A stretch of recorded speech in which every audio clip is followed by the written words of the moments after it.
Today, we're talking about the Biden administration and their 31 new tech hubs to encourage innovation.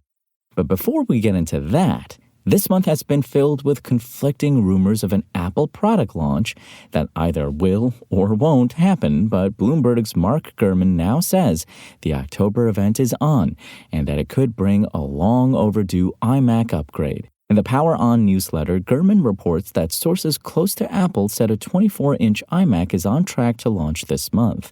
Based on current retail supplies and shipping dates for certain models, Gurman suggests we could also see some new MacBook Pros. The 24-inch M1 iMac came out in April 2021 and hasn't been updated since, making it a good candidate for a refresh.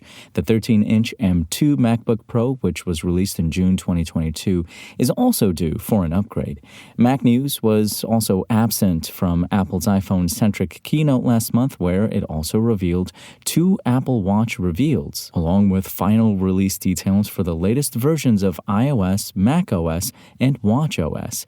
Indeed, Apple has a tendency to break out Mac news into separate announcements and often chooses October specifically. For the latest on this story and more, check out Engadget.com. The Biden administration and the U.S. Commerce Department just named 31 regions as tech hubs, drawn from nearly 400 applicants. These hub areas are spread across the country, in addition to territories like Puerto Rico, and each spot could share in $500 million of funding, as originally detailed in the CHIPS and Science Act that was signed into law back in 2022. The administration hopes to use these hubs to catalyze investment in technologies critical to economic growth, national security, and job creation, with an end goal of helping communities across the country become centers of innovation critical to American competitiveness.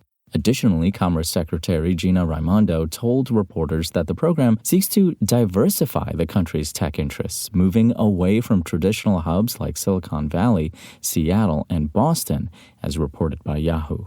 To that end, these hubs will focus on everything under the sun, from artificial intelligence, biotech, clean energy, semiconductors, quantum computing, and more.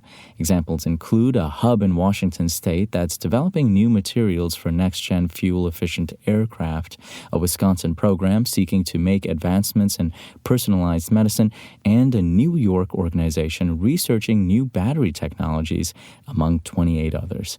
It's worth noting that many of these hubs are in small or medium-sized cities, with Raimondo saying that people shouldn't have to move to get a good job. There is one caveat. Snagging one of these coveted hub designations doesn't guarantee federal funding. The Commerce Department will follow each program throughout the next year with funding to follow. Raimondo says that 5 to 10 hubs will receive up to $75 million. With 31 hub areas and just $500 million to dispense, that could leave many locations in the financial cold. Additionally, the CHIPS and Science Act is a robust piece of legislation that drops more than $280 billion into various sectors. So these hubs represent less than 1/500th of the allocated funding set aside by the bill. There's $52 billion in tax credits and funding for U.S. chip makers to expand domestic production, $7 billion for clean hydrogen, and $1.5 billion to boost U.S. leadership in wireless technologies and their supply chains. The bill also sets aside $10 billion to invest in regional innovation and technology, which is the exact point of these hubs, so maybe more money is coming down the line.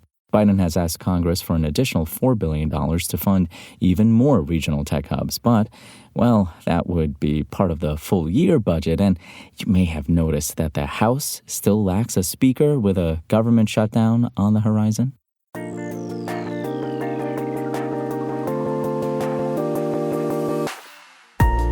Thanks for listening to the show.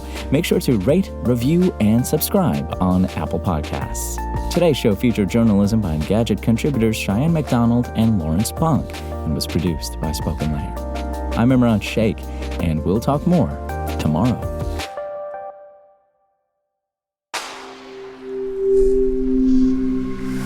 Spoken Layer.